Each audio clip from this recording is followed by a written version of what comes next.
everyone doesn't have to be religious, but to sit there and bash the religion seems kind of... First of all, he didn't let the sacrifice go through, right? He replaced it with a lamb, but it was the ultimate test because it was the one thing that Abraham loved the most. He wanted a successor. God gave it to him.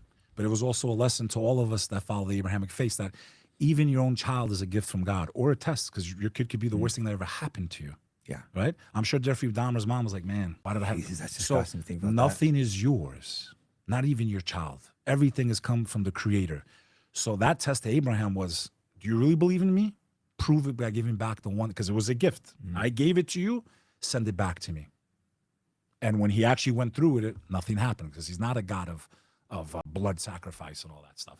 He is a merciful Lord, but that was a very challenging test from one of his, and that's why God blessed him and gave him lineage to the Israelites and the Arabs, because the Prophet Muhammad comes from the other side, the side of Ishmael. He gave two sides revelation. That's what the Muslims believe. We believe that the Israelites weren't chosen like they're the only people that are saved, because that's not a merciful God. Yeah. 12 million, 9 billion, that's not a merciful God. No, that doesn't make sense. It was they were chosen to receive revelation. The Muslims believe when they killed John the Baptist and then they tried to crucify, we don't believe he died on the cross. We believe God saved him. That's the only difference. Interesting. And you guys believe he's God or the Son of God. You believe he's Those a are the prophet. two differences that we believe. We believe he was just another prophet in the chain. We believe that when they did not accept the Messiah, Jesus Christ, peace and blessings be upon him, revelation went from the other side of Abraham to the other side. So it went from the Israelites. The final testament was passed through the Arabs. Still direct lineage to the prophet Abraham, peace be upon him. But Abraham was blessed because of that test and because of his relationship to God. All the prophets came from that lineage. Interesting. Yeah, I want to circle back one more, a little off topic, but I want to go with one more question about Charlie Kirk before we move on. I mean, we hop into religion again, but do you think that was a professional hit? I mean, it's pretty obvious, bro.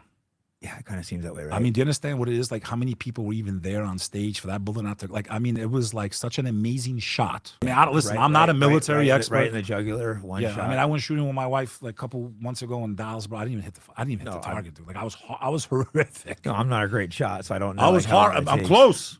Close. I was 50 yards. That's 2.5 football fields. That's pretty far.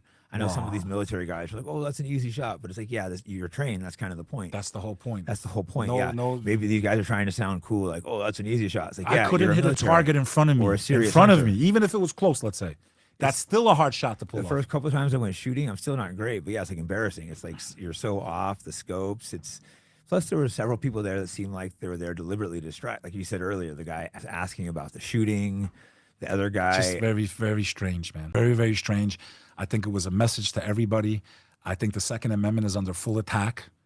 My family was killed because they did not have the right to bear arms. My family died in the Kosovo War because their government that was ruling them, which was Yugoslavia Milosevic regime, decided to do what they did to the Bosnians. We tried to get freedom for 30 years. Not even freedom. That's another argument I'll make. All we wanted, because there was Tito. Tito Marshall was the ruler of Yugoslavia, okay? We started in the 80s because we were starting to get our rights stripped away under their country. We never asked for independence. We were asking for our autonomy to be restored because Tito actually gave the Albanians their own autonomy to live within Yugoslavia.